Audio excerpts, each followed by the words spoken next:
Geografi STPM Semester 1 Bahagian E bersama Cikgu Ovelin dari SMK Sikwati Kudat.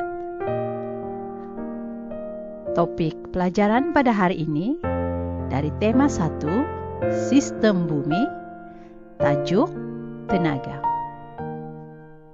Objektif pembelajaran yang pertama ialah mentakrifkan konsep tenaga. Yang kedua, menjelaskan jenis dan punca tenaga. Yang ketiga, membezakan tenaga eksogenik dan tenaga endogenik. Konsep tenaga. Tenaga ialah satu keupayaan atau daya untuk melakukan kerja. Tenaga tidak boleh dicipta, tetapi berubah bentuk dari satu bentuk ke satu bentuk yang lain.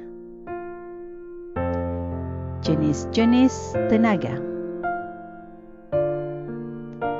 Dua jenis tenaga utama yaitu tenaga endogenik dan tenaga eksogenik. Tenaga endogenik terdiri daripada tenaga graviti, tenaga radiogenik, tenaga haba, dan tenaga geoterma. Manakala tenaga eksogenik terdiri daripada tenaga kimia, tenaga kinetik, tenaga bunyi, dan tenaga keupayaan. Punca tenaga. Punca tenaga bagi tenaga endogenik dan tenaga eksogenik ialah tenaga eksogenik berpunca dari luar bumi, yaitu daripada tenaga matahari. Manakala tenaga endogenik pula berpunca dari perut bumi, yaitu dari tenaga haba, tenaga graviti, dan tenaga radiogenik. Seterusnya, kita akan belajar tenaga matahari sebagai sumber utama tenaga kepada sistem bumi. Objektif pembelajaran untuk topik ini ialah terdiri daripada 3 objektif, yaitu yang pertama, menjelaskan 4 cara pemindahan tenaga matahari. Kedua, menjelaskan 6 faktor perbezaan penerimaan matahari. Dan terakhir, menjelaskan kepentingan matahari kepada fizikal dan manusia. Objektif pertama, cara pemindahan tenaga matahari. Tenaga matahari dipindahkan ke bumi melalui 4 cara yang utama, yaitu yang pertama, melalui cara pengaliran. Melalui cara pengaliran, tenaga haba mengalir dari jisim panas ke jisim sejuk. Cara kedua ialah melalui bahangan. Bahangan matahari sebelum sampai ke bumi akan mengalami proses serakan, pantulan, dan serapan. Cara ketiga ialah melalui cara perolakan. Cara perolakan berlaku apabila cecair yang mengalir bersentuhan dengan jisim pepejal atau cecair yang sejuk. Cara yang terakhir ialah cara sinaran. Cara sinaran berlaku melalui gelombang elektromagnet pendek yang berbentuk sinaran ultra lembayung.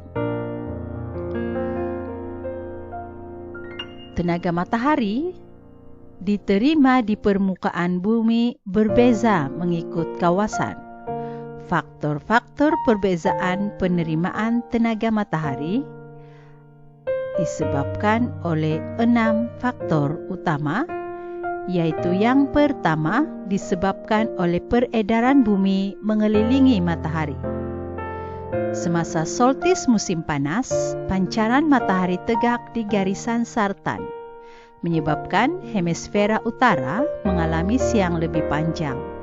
Kesannya, kawasan tersebut menerima bahangan matahari yang maksima. Faktor kedua adalah disebabkan oleh putaran bumi. Kawasan yang menghadap matahari akan menerima bahangan matahari, manakala kawasan yang terlindung tidak menerima bahangan matahari.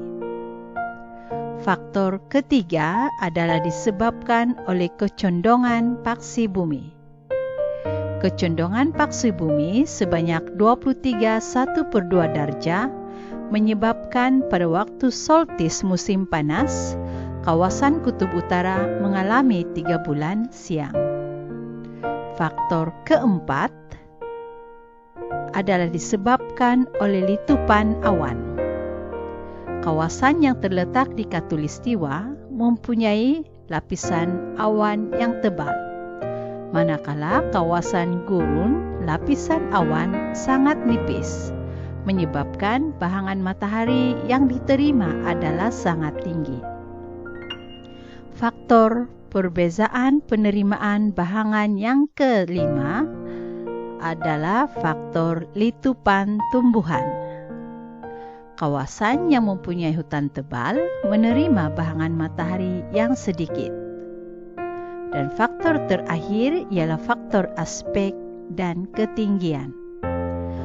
Aspek merujuk bahagian permukaan bumi yang terdedah kepada matahari, manakala kawasan yang tinggi menerima lebih bahangan matahari. Kepentingan tenaga matahari kepada fizikal. Kepentingan matahari kepada fizikal adalah merujuk kepada 4 komponen utama bumi, yaitu yang pertama komponen litosfera atau geomorfologi. Komponen yang kedua ialah kepentingan terhadap atmosfera, dan komponen yang ketiga ialah kepentingan matahari kepada komponen hidrosfera atau hidrologi, dan yang terakhir ialah kepentingan matahari kepada komponen biosfera atau ekologi. Bagi menjawab soalan kepentingan matahari kepada fizikal, pelajar bolehlah memilih mana-mana proses yang terdapat daripada keempat sistem bumi. Contoh soalan, jelaskan kepentingan matahari kepada fizikal, alam sekitar fizikal atau persekitaran fizikal. Cadangan jawapan adalah seperti berikut. Fakta yang pertama, kepentingan matahari terhadap proses luluh hawa. Contoh huraian ialah proses luluh hawa fizikal seperti proses penghabluran garam berlaku kerana sinaran matahari yang terik di kawasan gurun menyebabkan air dalam tanah tersejat. Cadangan jawapan yang kedua ialah penting terhadap proses sejat peluhan.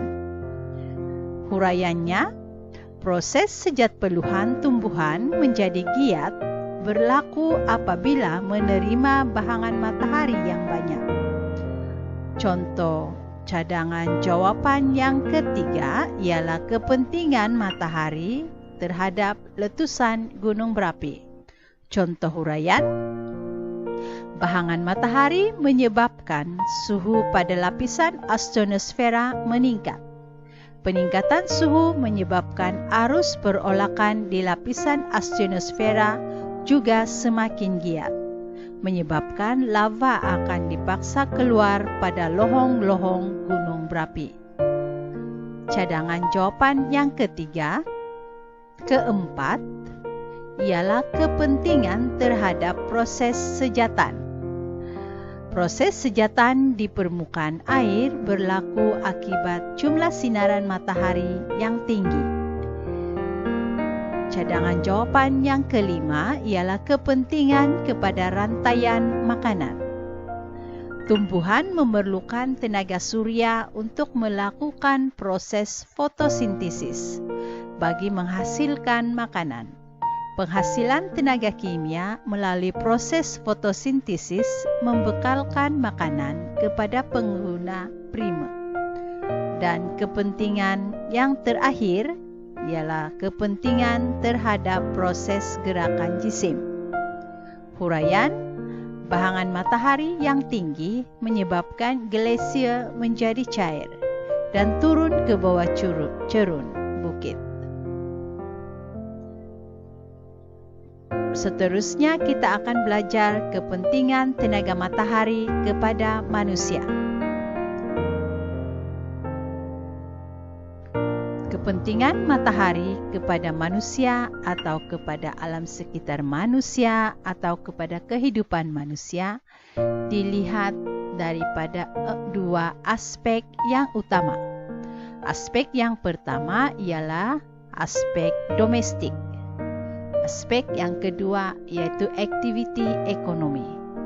Jadi bagi soalan-soalan seperti ini, contoh soalan, jelaskan kepentingan matahari kepada manusia atau alam sekitar manusia atau kehidupan manusia. Pelajar bolehlah memberikan jawapan daripada kedua-dua kumpulan jawapan ini, yaitu yang pertama, faktanya boleh diambil dari segi aspek domestik dan yang kedua dari aspek aktiviti ekonomi. Contoh soalan, jelaskan kepentingan matahari kepada manusia atau kehidupan manusia. Contoh jawapan, kepentingan matahari terhadap aktiviti pertanian. Contoh huraian, aktiviti pertanian seperti menanam padi memerlukan sinaran matahari yang banyak kerana tumbuh besaran tumbuhan akan menjadi baik jika menerima bahangan matahari yang cukup. Sekian sahaja pelajaran kita pada hari ini.